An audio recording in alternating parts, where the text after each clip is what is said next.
constructed area, meaning you've built this much. Look, I've included this here. This is north, and this is north. This is south, and this is west, and this is east. The north, south, east, and west directions are mentioned here. Now, what do we need to consider? First, divide your plot into 3 equal parts. This is a simple rule. There are also complicated rules and other rules. When the area is large, it's considered. This means you divide it into 1, 2, 3, and 1, 2, 3, in this way. This makes a total of 9 parts. Now, after dividing into 9 parts, you need to determine which area belongs to whom. This becomes important. For example, in the east direction, they tell us that the middle area is Indra's area. So we write Indra here. Then you'll understand. This is Indra's area.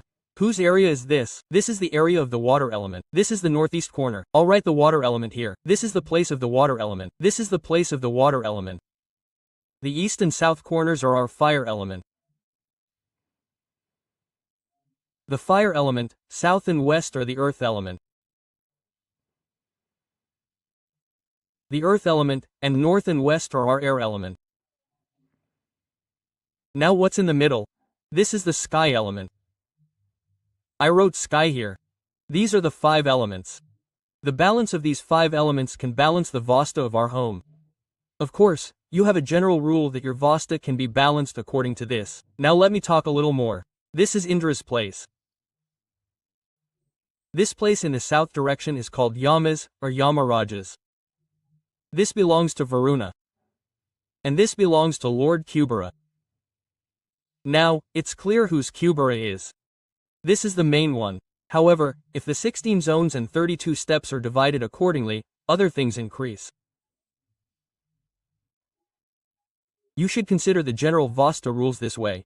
Just as our bodies contain 5 elements, air, water, fire, earth, and sky, our bodies are composed of these 5 elements, maintaining balance within them. Excess or deficiency of any element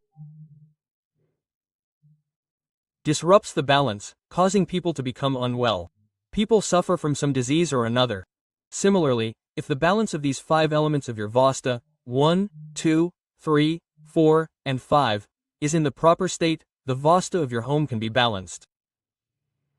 We've explained how to divide the area. We can achieve balance. Now comes the balance of the home's water element. What can be done in this area?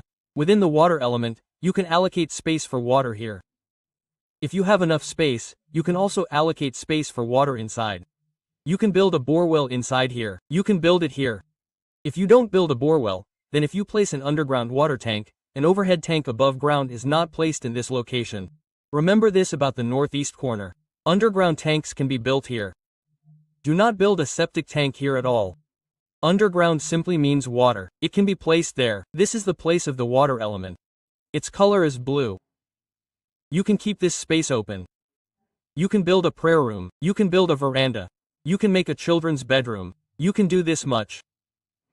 Let's move on to the fire element. The first thing related to fire in the fire element is the kitchen. Your kitchen, large electrical equipment, if you have a generator or other large items, try to balance the vastu by placing them in this area. The earth element symbolizes instability. In a way, it is a solid foundation. So, in this area, you should build the house in such a way that the larger construction is on this side, or if you want a higher construction, keep it higher on this side. If you're planning a major construction project, the south direction is considered appropriate. This is the most important location for a bedroom, especially for the eldest members of the family. The air angle. Whether you're planning a toilet or a guest room, this corner is ideal.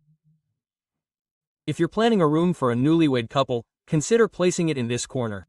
The toilet and safety tank can be placed here. However, if you have a large plot, try to place the toilet tank outside your living area, meaning the constructed area. Yes, you can build it inside the premises, but try this. If you have space, try to place at least the safety tank outside. In ancient times, toilets were always built outside. Nowadays, space is limited, so people have started building them inside. But if you have space, you should definitely try to build it outside. Now, your direction can be anywhere. It could be a north-facing road or a north-facing house. So, where do people place the gate? The main thing that happens is that a harmonious situation arises regarding the door. Where should the door be built? People are afraid of the south direction because it is the place of Yama, the place of Yamaraj. So, people fear the south direction. There's no need to be afraid. If you have to choose a door, people tell you to build it in this place. You won't know the exact location of this place. If you want to build the main door, I'm not talking about other doors. There's a rule for building the main door of a house. I'll provide a link to it in the description. A video has been made of it. You can divide it completely and build the door according to that rule. There won't be any problems. Whether it's in the north or the east, some locations are perfectly suitable for a door, while others are unsuitable for a door. Yes, it can be built in the south direction as well. When divided into 9 parts from here to here, only one location is available for a door in the south. Of the remaining 9, there are 4 or 5 locations here, 3 locations here, 3 locations there, and 4 locations there. This way, you can find a lot of space. A door can be built here. Now, let's talk about the larger area after the constructed area. Sometimes, people have a small constructed area, but their campus is quite large. So, how do we adjust vastu in such a situation? Maybe I'll make yours a little smaller. It's possible that your campus is small. But in this case, your constructed campus may be larger.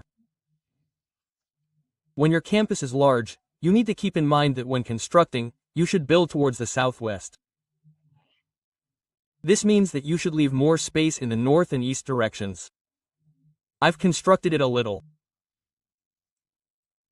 Look, if this is your entire campus and you have to try to build, then whenever you build, you should leave empty space on the north side and the east side. You should also try to leave empty space on both these directions. It might be facing west or south, so sometimes the situation gets a little reversed. So, regarding the campus, people say, this is the campus. Is our northeast corner here or here? This creates confusion. I want to clarify this. This is the constructed area. You've built a house within this area. This is your total campus area. Both are yours. Both properties are yours. Vastu will apply to both, or both will affect you. But keep in mind that during construction, you only need to find the vastu center within the constructed area and adjust everything in this area accordingly. Whether it's your water supply system, your prayer room, your children's room, your living room, or your kitchen. It's not that there's enough space inside, so we've put it here. We've placed the kitchen in this corner. No, that's completely inappropriate. Your vastu will dictate this accordingly. Yes, when will the vastu of the campus fulfill its purpose? If you want to build a borewell on campus, that's possible, right? If we need to build a borewell on campus, what should we do if we need a gate? Based on the campus's length and breadth, we'll calculate its vastu to determine the exact location where the borewell will be located. If it's square or rectangular, then there's a change. But if it's square, then it's absolutely necessary for you to ensure water is provided on campus. Maybe you have a large tube well or a well here. If you have a well, then you should build it in this location. Corner doesn't necessarily mean a corner. You can also build it a little differently. You can build the well in this location. This is for the campus. You want to keep a generator outside the house. In the campus area, that's okay. You can place the generator in this area. You can place it in the area where the fire zone extends. You need to build a toilet tank. You have a large campus area. You need to build a toilet tank. So, for the construction of the corner toilet tank, you need to determine the wind angle. Where it's coming from. It's coming here. It's coming in here. Where it's coming out, you can build there. So, vastu balance can be achieved easily. You just need to grasp and understand it. Let me tell you one more thing. If your plot is square, you can follow this rule and calculate it. But if your plot becomes rectangular, specifically, excessive length means that it increases by more than 1.5 times, more than 2 times, then in such a situation, after finding its center, based on vastu harmony, its vastu is calculated by dividing it into degrees. The directions change accordingly. If this plot becomes very long, your campus will become so large. So, when we calculate its northeast corner, the northeast corner will not fall in this corner. The southeast corner will not fall in this corner. It will shift. It will shift to this area. This must be kept in mind. So, that's all for today's issue. See you in the next issue. Thank you.